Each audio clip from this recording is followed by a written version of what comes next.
नमस्कार विद्यार्थी मित्रांनो, इयत्ता 7वी भूगोलाच्या या व्हिडिओमध्ये आपलं सर्वांचं स्वागत आहे. आज आपण नवीन पाठ सुरू करणार आहोत. पाठ 7वा मृदा. मृदा म्हणजे माती असा शब्द आपण नेहमीच मराठीमध्ये ऐकतो. तर या मृदेचा किंवा मातीचे नेमके काय उपयोग आहेत हे आपल्या सगळ्यांनाच माहीत आहे. मृदेचा सगळ्यात महत्त्वाचा उपयोग म्हणजे शेतीसाठी. तसंच मूर्त्या बनवण्यासाठी काही मातींचा वापर करून रंगसुद्धा तयार केले जातात आणि घर बांधण्यासाठी सुद्धा मातीचा उपयोग केला जातो. म्हणजे माती ही अतिशय आवश्यक आहे. तर नेमकी ही मृदा कशी तयार होते याविषयी आपण पुढे पाहणार आहोत. तर मृदा निर्मितीसाठी कोणकोणते आवश्यक घटक आहे हे आपल्याला बघायचं आहे. तर सगळ्यात आधी मृदा निर्मितीसाठी जो घटक आवश्यक आहे तो म्हणजे मूळ खडक. दुसरा जो घटक आहे तो आहे प्रादेशिक हवामान. त्यानंतर जमिनीचा उतार. चौथा घटक आहे जैविक घटक आणि पाचवा घटक आहे कालावधी. तर या सर्व घटकां मिळून मृदा तयार होत असते, माती तयार होत असते. तर नेमकं मूळ खडक काय आहे, हवामान कसं लागतं, जमिनीचा उतार मृदा निर्मितीमध्ये कशा प्रकारे मदत करतो आणि कालावधी किती लागतो, या सर्व गोष्टींचा अभ्यास आपल्याला आता करायचा आहे. तर चला सुरू करूया मृदा निर्मिती. तर मृदा निर्मितीतला पहिला आणि सर्वात महत्त्वाचा जो घटक आहे तो म्हणजे मूळ खडक. तर खडक कशा प्रकारे तयार होतात हे आपण मागे शिकलेलो आहोत.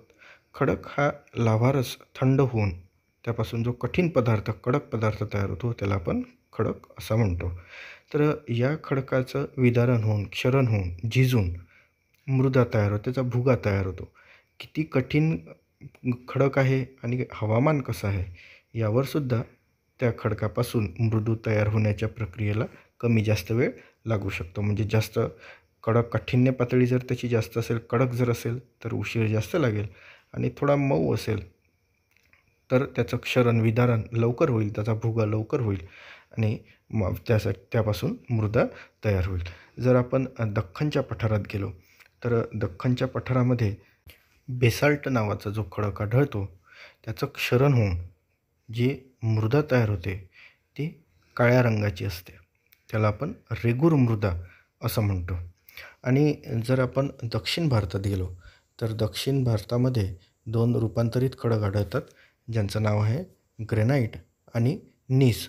तर या खडकांपासून जी मृदा तयार होते त्याला तांबडी मृदा असं म्हटलं जातं. म्हणजे नीस आणि ग्रेनाइट यापासून तांबड्या रंगाची मृदा तयार होते जी दक्षिण भारतामध्ये आढळते. तर महाराष्ट्रामध्ये दख्खनचा जो भाग आहे त्यामध्ये बेसाल्ट खडकापासून काळ्या रंगाची रेगूर मृदा तयार होते. म्हणजेच मृदा निर्मितीची जी सुरुवात होते, जो महत्त्वाचा घटक आहे तो म्हणजे मूळ खडक. त्यावर तापमानाचा परिणाम होतो आणि त्याचं अपक्षलन होते, ज्याला आपण झीज म्हणू शकतो. त्याचे बारीक बारीक असे तुकडे होतात आणि या तुकड्यांना एकमेकांना घासून त्यापासून भुगा तयार होतो आणि हे भुगा म्हणजे मृदेची सुरुवात असते. त्याला मृदा म्हटलं जात नाही, पण ह्या भुगा म्हणजे मृदेची सुरुवात असते. यापासून मृदा प्रक्रियेला सुरुवात होते.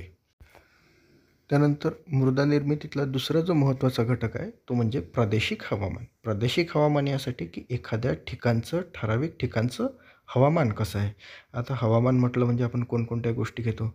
त्या ठिकाणी उन्हाळ्यातलं तापमान म्हणजे कमीत कमी तापमान, जास्तीत जास्त तापमान, त्यानंतर वारे किती वेगाने वाहतात, वायुदाब कसा असतो, पाऊस किती असतो, थंडी किती प्रमाणात पडते, हवेमध्ये पाण्याचं बाष्प म्हणजे ज्याला आपण आर्द्रता म्हणतो ती किती आहे. या सगळ्या गोष्टींना आपण हवामान म्हणून ओळखतो.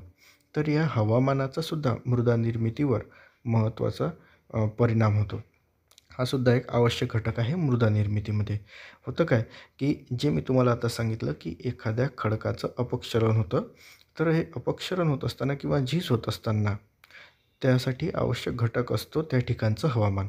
कारण या खडकांवर वारंवार पाऊस, ऊन, वारा, थंडी यांचा परिणाम होत असतो आणि त्यामुळे हे खडक, मूळ खडक हे कमजोर पडतात आणि त्यांचे अशा प्रकारे तुकडे पडायला लागतात आणि मग वाऱ्याच्या घर्षणामुळे यांचे छोटे छोटे भुगा म्हणजे ज्याला पावडरसारखा त्याचा चुरा व्हायला सुरुवात होतो, त्याचा चुरा होतो आणि तो मृदेचा एक महत्त्वाचा भाग होतो. म्हणजे मूळ खडक जरी हा मृदा निर्मितीमध्ये आवश्यक असला तरी त्या मूळ खडकाचं क्षरण करण्यासाठी, त्याला तोडण्यासाठी त्या ठिकाणचं वातावरणसुद्धा तितकंच जबाबदार असते. म्हणजे जितकं त्या ठिकाणी वातावरणाचा खडकावर परिणाम होत असेल तितकी त्या ठिकाणी मृदा निर्मितीची प्रक्रिया सुरू असेल. आणि या हवामान जवळपास सगळ्या ठिकाणी वेगवेगळं जरी असलं तरीही मृदा निर्मितीची प्रक्रिया ही सर्व ठिकाणी होतच असते.